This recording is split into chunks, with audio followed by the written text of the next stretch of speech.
Imagine you are watching a movie trailer, but they barely tell you it's a movie trailer.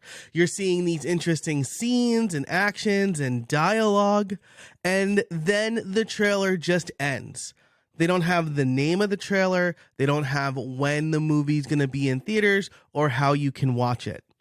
That's kind of like what happens when you go on a podcast as a guest and you don't have a clear call to action. You spend all of this time delivering value to somebody else's audience, and then you don't tell them how to get in touch with you. So today, I'm going to pose the question: are you an effective podcast guest, and how you can convert even more of other people's audience into your audience? Welcome to The Profitable Podcaster, where I help coaches, course creators, and authors launch and grow their podcasts to help them build authority, generate more leads, and sell more through actionable advice and expert-tested systems. I'm your host, Joe Casabona, and I've been podcasting for over 10 years. I've generated millions of downloads and hundreds of thousands of dollars from my shows. I'll teach you everything I know here on The Profitable Podcaster. Hey everybody, today I want to ask you, are you an effective podcast guest? Much like podcast swaps, podcast guesting is a great way to grow your show, but you need to do a good job. And so I'm going to tell you 3 things that you can do, probably like 3+ things that you can do to be an effective podcast guest. And I'll just say, like, right off the bat, in Podcast Mastery right now, we are wrapping up our podcast swap cohort. It's been great that people have participated, have a system in place now. And if you want to check out everything we're doing over there, you can go to podcastmastery.co. That's podcastmastery.co. All right. So how can you be an effective podcast guest? The first thing you need to do is provide value. Don't self-promote too much. Instead, ask the host about their audience, what their problems are, and do your best to offer actionable advice. This is something that really goes a long way because, again, you're not trying to sell yourself. You are trying to legitimately help the listeners. So if someone reached out to you to have you on the show, nail down the topic before going on the show, be prepared, right? Maybe have some stats at the ready. I've internalized a lot of the stats that I generally give when I do a podcast guest spot, but brush up on a few important talking points. And you should also be able to try to stick to one area. A mistake that I've made several times as a podcast guest is jumping around a lot, talking about course creation and then automation and then podcasting. This gives people mixed messages, right? I think I've said before, you don't want your car mechanic to also be your surgeon, right? You want them to be really good at their area of expertise. This is the message you want to communicate when you go on other people's podcasts as well. You want to tell them that you are a tried and true expert in this one area. As a result, you want to have 1 to 2 takeaways for the audience, all right? You're not going to have their full attention. Recent stats came out saying that almost 50% of people listen to podcasts on their commute. About 40% of people listen to podcasts while they're at the gym. 36% while cooking or baking. I listen to podcasts while I'm cooking dinner for my kids. So I'm trying to pay attention, but if someone's screaming or asking me a question, I'm probably going to miss some stuff. So you want to have 1 to 2 clear call to actions and make sure to repeat them throughout the episode. That's also really important because, again, you don't want them to miss those points. You're going to see at the end of this, I'm going to repeat everything I said. So number 1, know what you're talking about, deliver value. I guess it's 1A through 1C. Know what you're talking about, deliver value, and have 1 to 2 clear takeaways. Number 2, don't self-promote too much. I think I already said this, but you don't want to come off as salesy or smarmy the whole time. If you're only pushing your own stuff, you're not providing value, and it's obvious. I've done podcast episodes, interviews with people where they brought up their product or their book just a little too much for my liking, and I end up either editing it or not airing that episode because I want the value to be there. I don't want to feel like my audience is being sold to, and it's pretty obvious when someone is trying to sell to your audience or when you're trying to sell overtly to an audience. Usually what will happen is the host will give you an opportunity to tell people where they can find you or ask them to take some action. I know I do. If I have a good interview with somebody, I say, hey, you mentioned your course earlier. Where can people sign up for that? You've provided a ton of value for us. And I'll get to that more in a minute because I think that I want to end with what is the most important part of being an effective podcast guest as far as building your audience. But I have a couple of subpoints here. There's a lot to unpack. Don't worry, in the show notes over at profitablepodcaster.fm/314, I will have all of these links. They should also be in the description wherever you're listening to this. So definitely be sure to check those out because there's written material. I'll have the summary. Don't worry. I want to make this as easy for you as possible. But along with not just selling and delivering value, there are a couple of things that you want to make sure, especially if you're like doing a podcast tour. I'm just going to run through these really quick. Get a good microphone, right? You need a good microphone. Better sound quality helps you establish trust more quickly.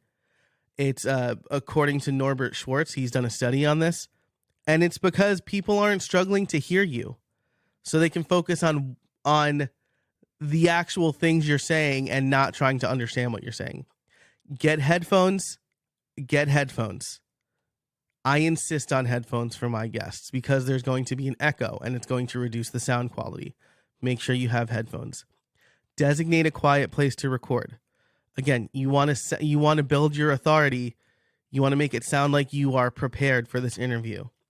Review instructions from the host, and then let's get to the big centerpiece here. So to recap what I've talked about so far, provide value by knowing what you're talking about and having 1 to 2 actionable items for people to take away. Don't self-promote too much because you're going to come off as salesy and smarmy. Make sure you have good microphone, headphones, and a quiet place to record. And finally, the most important thing that you can do to make sure you're building your own audience when you go on other people's podcasts is have a landing page to send listeners to. And I know I've already told you, don't self-promote too much, right? But the key is to provide a ton of value, then invite listeners to learn more. So you spend a bunch of time telling people everything you know about your area of expertise, but there's more, or there's a template, or there's a PDF that you have. This is where, when the host invites you to share when people can find you, you can have a super clear call to action. I like my call to action to be my website, podcastliftoff.com/the name of the host. There, I will make a custom landing page with an opt-in based on what we talked about. So I have 3 or 4, maybe 5 now, different opt-ins. And based on what we talk about on the show, I will basically in the moment decide which one I'm going to put on that landing page. So if we talk about being a consistent podcaster or an effective podcaster, I'm going to make the opt-in my podcast planners. If we're talking about podcast swaps, I'm going to make it my podcast swap database. If we're talking about automation, I'm going to make it my automation pack. But the important thing is that the opt-in is relevant to the audience you just spoke to. And then what else is going to be on that page? It's going to be the opt-in to get them on my mailing list. It's going to be links to my own podcast and my social media areas so people can follow me wherever they want. But this is the most important thing. Set up a custom landing page. That's my website / the host name. I'll have an email opt-in there based on our conversation, links to get to my podcast and ways to get in touch. This is extra work, but it's also a nice welcome for new members. I'm currently experimenting with video now, right? Where I record a short minute or less video specifically welcoming the audience of that show. Now, if setting up a single landing page for every show is a lot of work, which it is, right? I'm a web developer. I have a system in place for it. It's really easy for me to do that. But I want to give you a piece of advice that Christina Nicholson, the media maven, gave me when she came on my podcast, How I Built It. Now, as this episode comes out, her episode's not out yet, but I will give you this little piece of advice that I really like from her. Buy a short, custom, easily speakable domain for you to share with the audience. So one of hers is like 16steps.com. Amazing she got that URL because it's really short, and I thought for sure it would be purchased already. But that redirects to one of her landing pages on her website with a much longer URL. So the key here is a short URL that is easily speakable. Another piece of advice I got from another interview that's coming out in the near future is from Chris L. Davis of Automation Bridge, is if you're going to do that, make sure to include UTM codes so that you know where the traffic is coming from. So there's a lot of ways that you can do this. I like to use switchy.io to create these custom redirects. So one of my domains is podlift.me. And so that's not the most speakable. I usually don't use that one on shows, but I have a couple, right? And so the point is, if I do use like podlift.me, it will be a redirect, and it'll be to a longer URL with UTM codes. So it'll have like the name of the podcast. The campaign will be podcast guest. And that way I can tell who's hitting that page from what shows are converting the most, and go from there, right? Because again, I want to make sure the podcasts I'm going on are super effective. The opt-ins I'm promoting are super effective. And so there's a lot of experimentation that you have to do here. But again, if you're not doing the landing page, just start there at first. Just create a landing page to send people to an opt-in. Don't send them to your homepage, or don't just say, follow me on Twitter. If they go to your your homepage, they're probably not going to know what to do from there, right? Christina Nicholson makes this case as well. You're sending people to your generic homepage where maybe it's like buy my thing or whatever, or maybe it's just your bio. Send them to a landing page that very clearly gets them onto your mailing list, or very clearly guides them to subscribing to your own podcast. The landing page is the big map with the X on it. This is where you got to be. This is what I want you to do. And so if you're not doing that, just do that and experiment from there. So again, to recap the big picture things that you need to do to be an effective podcast guest: provide a lot of value. Make sure you have 1 to 2 takeaways for the audience. Don't self-promote too much. People will know if you're trying to be salesy or smarmy. And then make sure that you have a good microphone and headphones and a quiet place to record. And finally, have a landing page to send listeners to. Make sure there's an opt-in on it. And then maybe there's some buttons to subscribe to your own podcast. But that's it. Let me know if you're doing a lot of podcast guesting, what you are doing that is working for you. If you want more guidance on how to do podcast swaps or build a landing page, you can find all of that in my podcast mastery program over at podcastmastery.co. Along with that, you'll get an hour with me one-on-one time. So we can, if you're like, I don't even know how to get on other people's podcasts, that's what we can talk about. Or if you're like, I don't even know how to build a landing page, that's what I can guide you through that one-on-one. So again, that's over at podcastmastery.co. All right, let's do the episode idea of the week. I'm really trying. It's like of the month, really.